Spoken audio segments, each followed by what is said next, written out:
देखा जाए तो दुख का दिन था। लोगों के लिए दुख लगता है कि शरीर छूट गया, लेकिन जो साधक होते हैं ना, संलेखना होती है, उसको जैन धर्म में वीर मरण का है।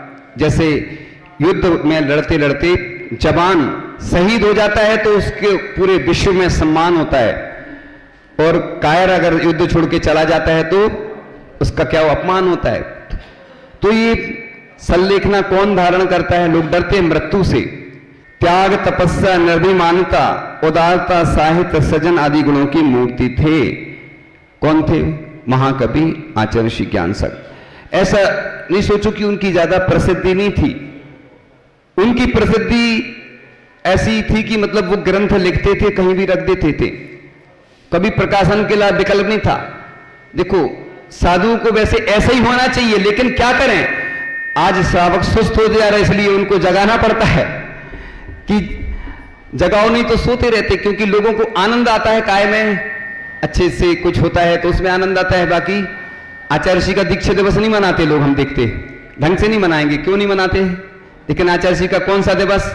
जिस दिन उनके शरीर का जन्म हुआ था वो बड़े अच्छे से मनाते। मैं इसका ना तो निषेध करता हूं ना समर्थन, ये आपको मालूम है इन चीजों को लेके क्या क्या होता है, इसलिए मैं कोई भी विवादित बात नहीं करना चाहता हूं।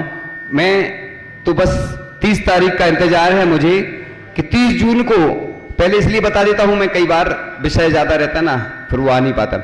तो 30 जून को सोमवार है, पूरे विश्व में परम पूज्य आचार्य श्री विद्यासागर जी महाराज का जो दीक्षा दिवस मनाएंगे। इस बार हम तिथि और दिनांक से, हो सकता है, अभी तो मुझे पहले का इतिहास नहीं मालूम कितने वर्ष हो गए, आचार्य श्री को 56 से ज्यादा हो गए, तो 56 वर्ष से ज्यादा का जो इतिहास है उसमें शायद तिथि और दिनांक एक ही साथ पड़ रहा है, 30 जून को। तो हम तो जहां रहेंगे वहां मनाएंगे ही, क्योंकि हम तो अतिथि है ना, आने की तिथि ना, कहां रहेंगे हमें नहीं मालूम, इसलिए हम तो मनाएंगे। लेकिन पूरे विश्व के लोगों को उस दिन क्या करना है? वृक्षारोपण करना है। ताम्रपत्र पर अभी से अपन पीतल पर आचार्य श्री के ग्रंथ प्रकाशित करवा के वो विराजमान कर अपने मंदिर में, ग्रंथालय में, जिससे कि हमारे जो परम पूज्य आचार्य श्री विद्यासागर जी महाराज ने जो ऐसे कार्य किए वो स्वर्ण अक्षरों में लिखे जाएं। ऐसा नहीं सोचो मैंने एक स्वर्ण ग्रंथ भी बनवाया था, कहां रखा मैं बताता नहीं हूं, वो रखा है लेकिन मंदिर में नहीं। वो कारण है, आप सब समझते हो, मैं नहीं बताता, सबके सामने मैं कुछ नहीं बताता, क्योंकि आपको अलग से बता दूंगा। लेकिन मैं कहां रखा है, सुनाया था मैंने आचार्य श्री के स्वर्ण संयम स्वर्ण महोत्सव, एक सोने का ग्रंथ मैंने बनवाया था। इसलिए रजत पर, ताड़पत्र पर भी आपको अपने वंश की चिंता है, और हमें किसकी चिंता है? अपने जैन धर्म की चिंता है। तो इस प्रकार से गरीबों के लिए औषधि प्रदान करें। लोग सोचते हैं इससे क्या होगा, इससे तुम्हारे रोग ठीक होंगे, तुम्हें विश्वास नहीं हो करके देख लेना। हमें तो विश्वास है। औषधि दान करने के लिए हम प्रेरणा देते हैं, उससे क्या होता है हम नहीं बता रहे हैं, क्योंकि आपको खुद एहसास हो जाएगा कि औषधि दान से क्या फायदा होता है। इसलिए गरीबों को औषधि जरूर दान करो, अपनी जितनी शक्ति है, जम सकती तम की रही। वृक्षारोपण करो। आप लोग सोचते हैं वृक्षारोपण से क्या होगा? देखो, एक वृक्ष कहते 100 काम इसलिए कराए जाते हैं कि जिससे हमारे आचार्य भगवान तो हमारे बीच में नहीं है, लेकिन उनकी यश कीर्ति हमेशा जीवित रहेगी, है ना। इसलिए आचार्य श्री के जब कीर्ति स्तंभ बनाए गए तो आचार्य श्री ने स्पष्ट जब मालूम, तो उन्होंने यही कहा, ये तुमने क्या किया, कुछ गरीबों के लिए काम करते। जबलपुर में एक पूरी मैत्री नाम की संस्था है, जिसके माध्यम से गरीब महिलाओं को रोजगार दिया जाता है। हमारे पास कई लोग आते हैं, महाराज जी गरीबों के लिए कुछ होना चाहिए, हॉस्पिटल, शिक्षा। आज ऐसे लोग आते हैं जिनके पास धन है, उनकी बात नहीं कर रहा हूं मैं, ऐसे लोग आते हैं जिनकी कोई मदद करने, बीमार हो जाए कोई, एक जगह हम स्थान का नाम नहीं ले, क्योंकि व्यक्तिगत घटना मैं नहीं बताता हूं, कोई किसी का कुछ घटना घट गई, जैन समाज का कोई था, तो महाराज लोगों ने जब हमसे कहा तो हमने फिर प्रयास किया, और एक अपने देश के जाने माने महादानी हैं, उनकी निमित्त से उसकी चिकित्सा के लिए उनने डायरेक्ट योगदान दिया। अभी चूंकि प्रसंग भी नहीं है, घटना आप समझ सब जाते, हम क्या करते शॉर्ट्स में बता देते ना, क्योंकि सब बताना वो समय की अनुकूलता। देखो ऐसी ग्रीष्मकालीन तपन चल रही होगी, जब उस समय राजस्थान की गर्मी और राजस्थान की गर्मी में 1 जून 1973 को 10:50 पर उनकी समाधि हुई थी पूज्य ज्ञान सागर जी महाराज की। तो सल्लेखना को वीर मणका है, यानी अपन का कभी भी एक्सीडेंट हो जाए, किसी अपन का मतलब किसी व्यक्ति का बोल सकते, क्योंकि किसी ऐसी घटना घट जाए, तुम्हें कोई रोग हो जाए, सुनो सुनो ओम, सभी किसी अपनी ऐसी घटना घट जाए तो क्या करना, अपन को सब त्याग कर दो बस। क्योंकि कभी भी जीवन में कुछ घटना घटे तो बस चारों प्रकार के आहार का त्याग। जब हम लोग नदी पार करते हैं तो नदी पार करने से पहले 9 बार नमो कारण पढ़ते हैं और सब आहार सब चीजों का परिग्रह शरीर का त्याग कर देते, क्योंकि पार कर रहे नदी में से निकल रहे और कोई मगरमच्छ आया, कोई सर्प आया, कोई डूब गए, तो इसलिए त्याग कर देते। फिर जब जैसे ही वो नदी पार हो जाती है तो फिर क्या करते, 9 बार नमो कारण पढ़ के बस कायोत्सर्ग कर लेते हैं।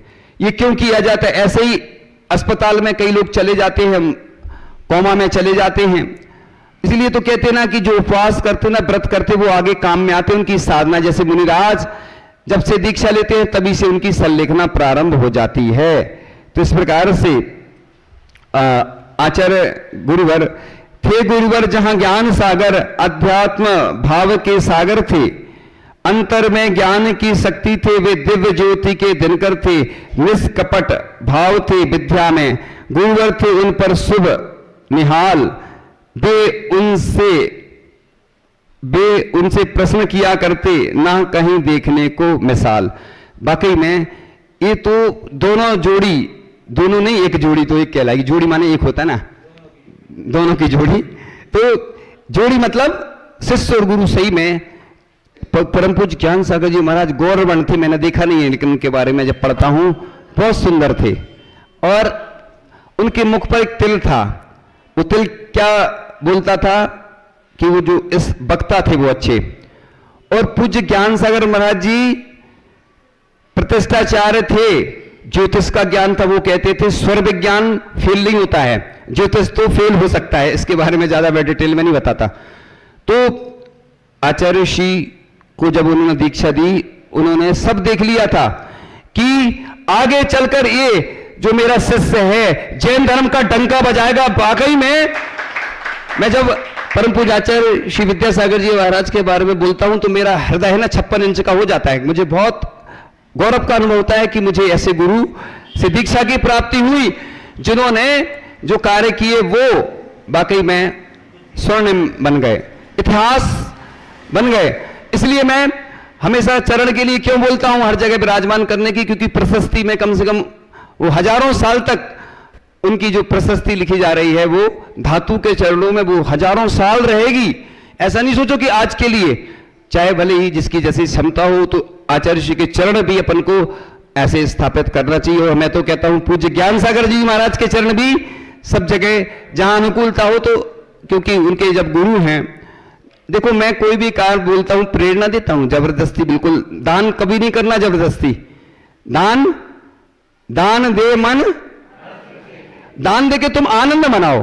ये बोली क्यों लगती, लोगों को लगता है हर जगह, अब लोगों को लगने लगा कि दान दान दान, तुम्हें दान जबरदस्ती नहीं, तुम तो स्वयं पुण्यार्जक बनो हर चीज के। क्योंकि देखो अगर आप मंदिर से खर्च करते हो तो दोष लगता है, इसलिए चाहे शास्त्र हो चाहे चरण हो, पुण्यार्जक बनो आप। पुण्यार्जक बनने से क्या होगा, अपन को भी लगता है कि हाँ मैंने सबसे बड़ा सौभाग्य प्राप्त किया है कि गुरु जी के चरण का जब पादपटशाल होता है करोड़ों में लोग बोली लेते थे। सोचो मैं कुंडलपुर में तो नहीं था लेकिन देख रहा था तो बोली लग रही थी, तो किसी व्यक्ति ने ली, बढ़ती जा रही और करोड़ों में वो बोली पहुंच गई।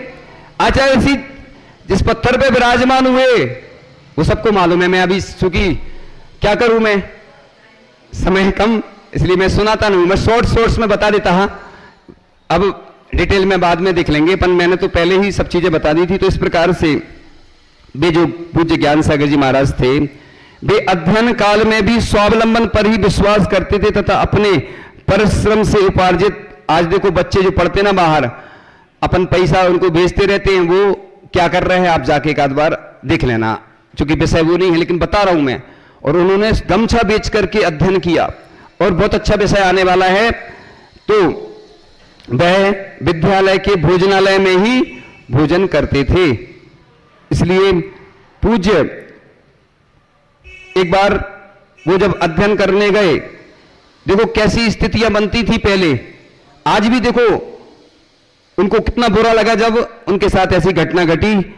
किसी ने बोल दिया, मैं चूंकि स्पष्ट तो नहीं बोल पाता हूं किसी के बारे में, लेकिन किसी ने कहा कि जैनों के यहां कहां है साहित्य जो तुम्हें पढ़ाऊं, कमेंट्स किया, मतलब उनको बुरा लगा। अपन को लग जाता जैसे तुम्हें कोई कुछ बोल देता तो बुरा लग जाता कि नहीं, ऐसे ही देखो उनको बुरा लगा। कैसा, किस सामने वाले व्यक्ति ने क्या बोला कि जैनों के यहां साहित्य का है, मैं तुम्हें पढ़ाऊं। किसने कहा वो आप समझ जाओगे किसने कहा, अब ठीक है। तो ये शब्द सुनकर उनके हृदय में बहुत ठेस पहुंची। उन्होंने मन में संकल्प लिया कि अध्ययन के उपरांत ऐसे साहित्य का निर्माण करूंगा जिन्हें देखकर विद्वान दांतों तले उंगली दबा लें। और कहते हैं कालिदास, माघ आदि के टक्कर के ऐसे कवि हुए।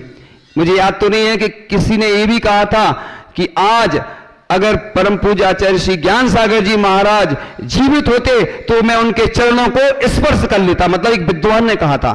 क्योंकि मुझे क्या है, घटना तो याद रहती है कभी कभी, तो बस कभी नाम लेना ठीक भी रहता, कभी नहीं भी रहता है, क्योंकि ऐसे विद्वान थे संस्कृत की। सुनो, जब परम पूज्य, अब परम पूज्य इसलिए बोलना पड़ेगा कि विद्याधर तो परम पूज्य नहीं थे, विद्यासागर जी मुनि थे, फिर आचार्य बने।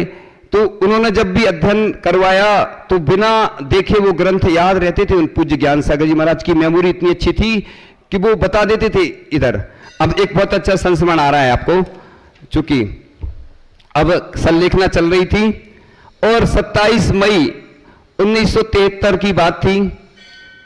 आचार्य श्री नहीं होंगे उस समय, तो मुनि थे, है ना, मुनि ज्ञान सागर। संलेखना चल रही तो आचार्य पद का त्याग कर दिया। तो मुनि श्री ज्ञान सागर जी महाराज बहुत कमजोर हो गए थे। अच्छे से सुनना आप लोग, बहुत गौर से सुनने लायक बात है ये, कि बहुत कमजोर हो गए। तब डॉक्टर आए, डॉक्टर ने देखा ना तो उनकी नाड़ी चल रही है, ना ही उनका ब्लड प्रेशर पकड़ में आ रहा है। परम पूज्य आचार्य श्री विद्यासागर जी महाराज हम लोगों से कहते थे कि आजकल नाड़ी वैद्य ऐसे भी हैं जो एमआरआई करने की जरूरत नहीं पड़ती, वो बता देते कि तुम्हारा कितना ब्लड प्रेशर है, बस सही ज्ञान नाड़ी का होना चाहिए, पूरी एमआरआई हो जाती नाड़ी के माध्यम से। हमने खुद भी देखा है सामने, अभी चूंकि उसकी चर्चा ज्यादा नहीं करना चाहते हैं, नहीं तो लोग क्या होता ना, हमारे साथ ये दिक्कत है कि किसी को अगर कुछ बोलो तो फिर भीड़ लगने लग जाती है हमारे पास। तो इसलिए मैं आपकी सहयोग करने तो तैयार रहता है, लेकिन तो बस ब्लड प्रेशर पकड़ में आ रहा है। इनकी आंखें झपकाओ। तो पूज्य आचार्य श्री विद्यासागर जी महाराज ने उनके कान में कहा, आप अपनी चेतना का परिचय दे। तब आंखें खोली तो डॉक्टर बोले, मेडिकल चिकित्सा की भाषा में तो शरीर मृत हो चुका है।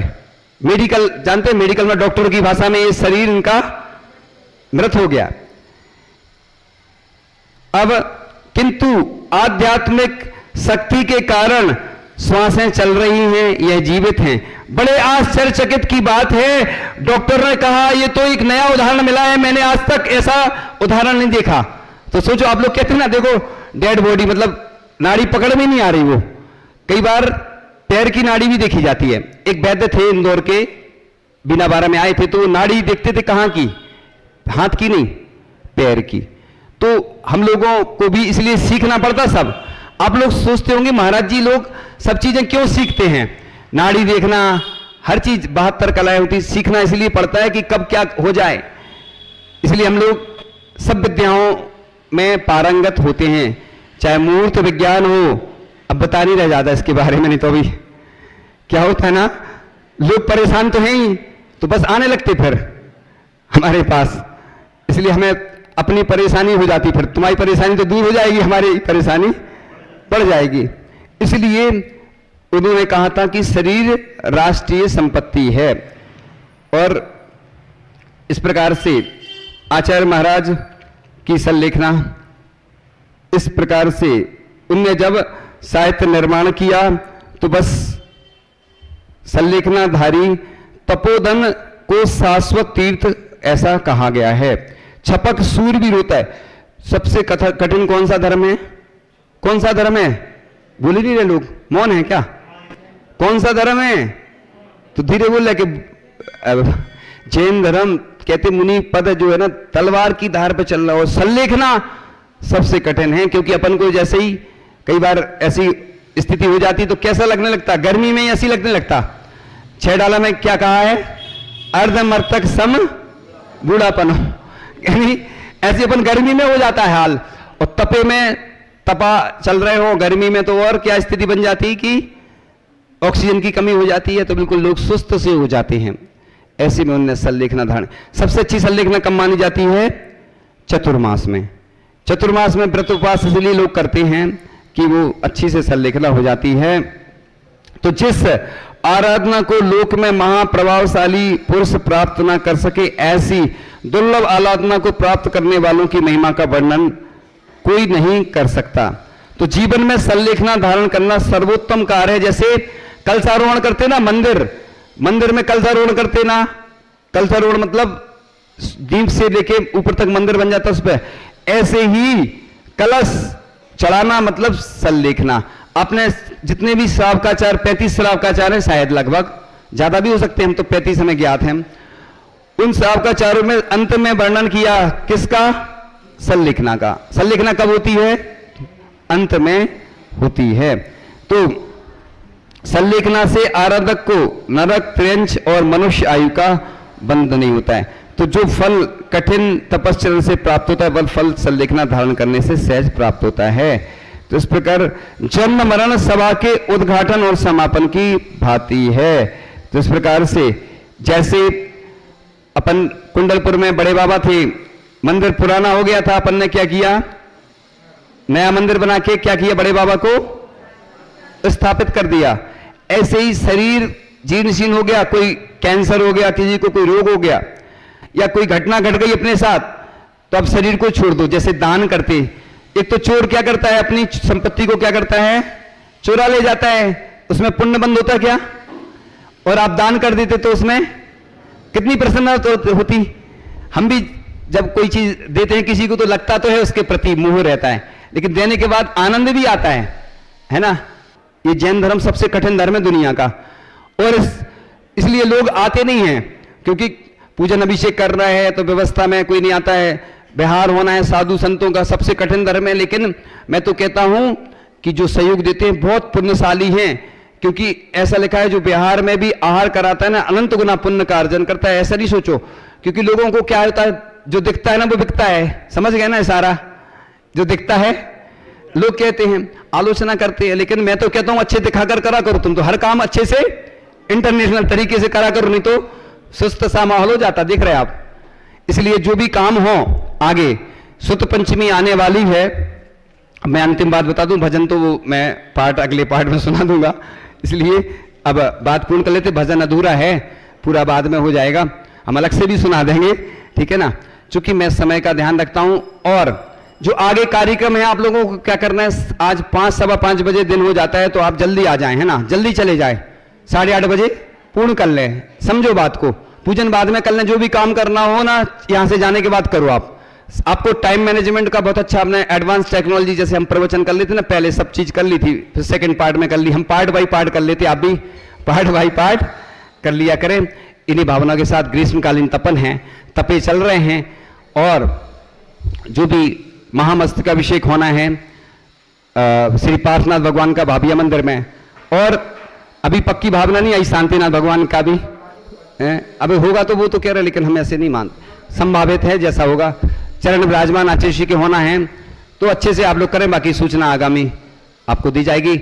हम तो बस आप लोगों को वो ही करते हैं, ब्रांड एम्बेसडर हैं अपन तो देवसास गुरु के, और उनकी महिमा का वर्णन करता रहता हूं। ऐसे पूज्य आचार्य श्री ज्ञान सागर जी महाराज के चरणों में श्रद्धांजलि विनयांजलि अर्पित करता हूं, भावांजलि, कि आपके ही पद चिन्हों पर जैसे परंपरा चली आ रही है, मैं भी ऐसे ही आप जैसा बन सकूं। इन्हीं भावनाओं के साथ परम पूज्य आचार्य श्री ज्ञान सागर जी महाराज की जय, परम पूज्य आचार्य श्री विद्यासागर जी महाराज की जय।